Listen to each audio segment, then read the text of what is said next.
مرد نہیں بولے، وہ خوش ہوتے رہے کہ بچے ماڈرن ہو رہے ہیں، دیکھ ماں ماڈرن ہو رہی ہے. انہوں نے منہ میں دہی جمائے رکھے.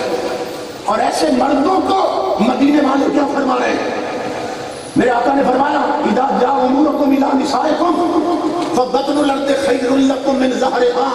فرمایا میری امت کے مردوں، اگر گھر کے سارے معاملات عورتیں ہینڈل کرنے لگ جائیں، گھر کے سارے فیصلے عورتیں کرنے لگ جائیں کہ بچیوں کا لباس کیسا ہونا چاہیے، بالوں کی کٹنگ کیسی ہونی چاہیے، رشتے کہاں دینے، اور شادی پر رسم اور رواج کون سے چلنے، کتنے دن نیٹ چلانا ہے، کس طرح اپنی ماں بہنیں بیٹیاں بنا سنوار کر غیر محرم لوگوں سے ویڈیو اور فوٹو بنوانے.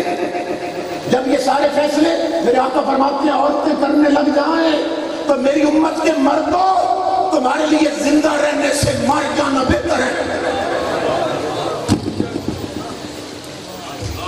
یہ حدیثیں بھی سنو.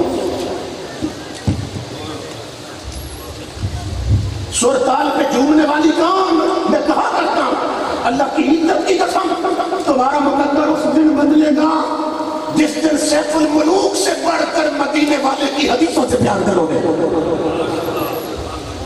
اس قوم کو لاؤ قرآن کی طرف، اس قوم کو لاؤ حضور کی حدیثوں کی طرف، تو ہماری زندگی سے اسلام نکل گیا. ہمارے مرد منہ میں دہی جما کے بیٹھے رہے. آج دیکھو عورتیں شریعت کے مطابق پردہ نہیں کر رہے، شریعت کے مطابق عورتوں کا لباس نہیں رہا. اور پوچھو تو کنیز فاطمہ ہے، پوچھو تو کنیز زینب ہے، اور یہاں جتنے بیٹھے پوچھو تو کوئی غلام حسین ہے، کوئی غلام رسول ہے. مگر گھر میں نہ رسول کی شریعت والا لباس، نہ گھر میں حسین والا کردار. امام الانبیاء کے غلاموں کب تک اس دھوکے کی زندگی میں رہو گے؟